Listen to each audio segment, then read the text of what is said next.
I wasn't in yesterday, but I had a chance to think a ton about what happened Sunday with the Lions at Dallas. And Gator, I honestly can't believe we're right back here. We're back to a place where all the perceived promise and actual promise is being overwhelmed by an avalanche of losses. And, we can look at small things that feel like they should lead to wins.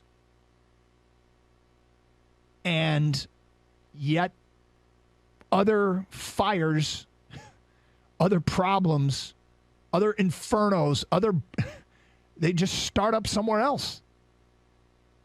The young players on defense showed up at Dallas. Now, there was some Dak rust. There's no doubt about that. But let's face it, Dak clearly handpicked the Lions. It was basically admitted and reported. It was like, well, the game I'll come back is against the Lions because they make everybody look healthy. He didn't have a great game. But the Lions defensively, they do some things here and there, but none of it matters, right? It all just gets snowed under. Oh, it doesn't matter when you don't score. Yeah, there's just an avalanche of other issues, and we're sitting here at 1-5, and you're in this place where logically I could sit here and talk about all the reasons why it makes sense to let this play out. But it feels way too familiar. It feels like, of course of course they're 1-5. And they'll get to the point that we know the end game. We know where this ends up. Where this ends up is they'll win enough games to fall out of the range to get the draft pick that they need to have. To be one pick away from getting the franchise quarterback or getting Will Anderson or getting whatever. Like they'll just be on the outside. And what's so weird about this and what I just can't wrap my head around is in that broadcast, you've got Tony Romo and Jim Nantz, and I'm seeing other national reporters just saying, Dan Campbell's got something going on here. Right. You believe in Dan Campbell. After the broadcast, Bill Cowher says this is the right guy for the job. And so we hear all this, and we're like, well, okay, I'm glad you think that, but do you think that because you really believe it, or do you think it because Dan Campbell is your type of guy? Dan Campbell's a football guy that football people love, and so they want to support one of theirs. I think they say it, and maybe that's part. I'm not going to dismiss that because I think that's a logical place to go. I think another logical place to go is these guys that are making comments on it, they're all football guys. They know the teams in the league. They know the Lions, and they can look at the Lions and say, the team's just not ready to win yet. They don't have the roster yet. And I think that they do believe that this is the coach that can get the most out of it. I don't know if it's right or wrong. I'm not sure. Has my confidence in Dan Campbell been shaken over the last few weeks? A little bit. I said yesterday I was pissed at the end of the first half when you've got 1:45 and 3 timeouts, and the ball at the 3-yard line, and the first play is a 13-yard gain. But it was clear that the game plan, he reiterated this morning with the guys, the game plan was to get into halftime, take that lead, make everybody feel good about themselves, and we're getting the ball back to start in the second half, and let's do that. I don't want Micah Parsons coming off the edge and, tearing after our quarterback. And I'm thinking, there's 1:45. It's not like there were 50 seconds left or 45, whatever. It was 1:45.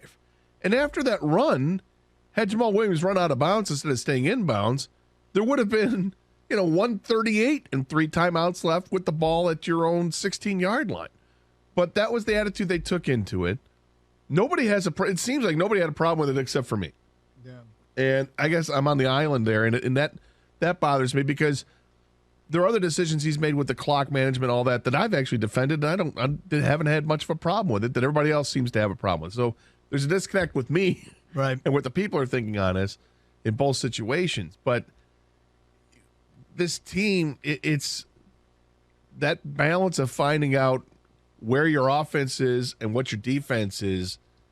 It's frustrating because we all knew it was going to happen just like it's happened. The offense was going to cool down and the defense was going to get better. Unfortunately, it happens at the same time, and the result is the same, a loss.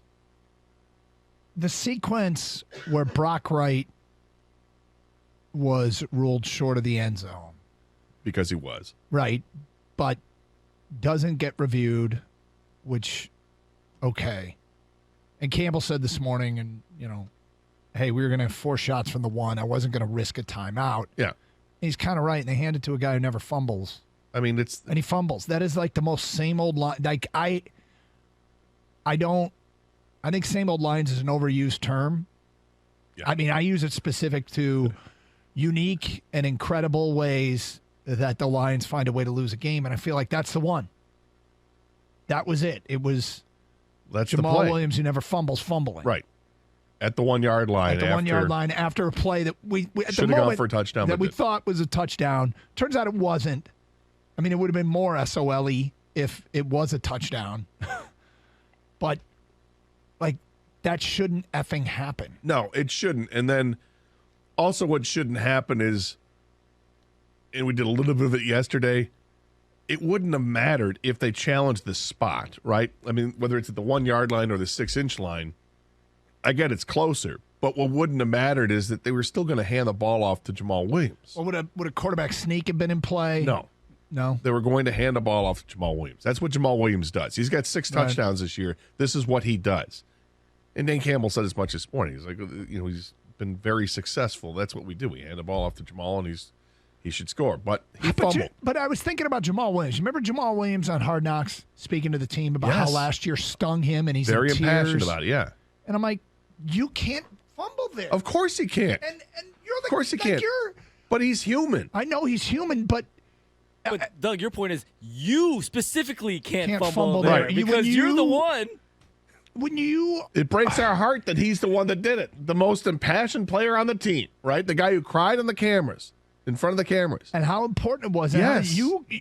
That's where I felt. I'm like, oh, not you, because you're the guy who. That's a catastrophic mistake. Like, there's a difference between small mistakes and catastrophic mistakes. And of all the people to make a catastrophic mistake, it's the guy with the impassioned plea about how last year wasn't good enough and they can't possibly have a repeat. And he's the one that makes a game-changing, catastrophic mistake. I'm like, not you. Right. And with us saying that, it's not pointing the finger like, and you did that. That's not it. No, it's like, oh, God, there goes the hope, because you're the guy that, said it, and we hope you don't do it, and you did it, and it sucks.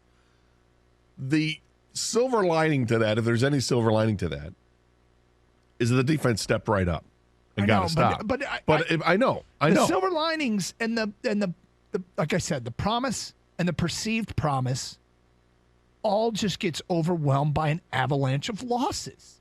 Yep. Like, hey, Akuda. Great performance. Hey, doesn't matter. Aiden Hutchinson. Hey, nice. Doesn't matter. Hey, Josh Pascal. Right. Way to show up. Doesn't matter. It's another loss.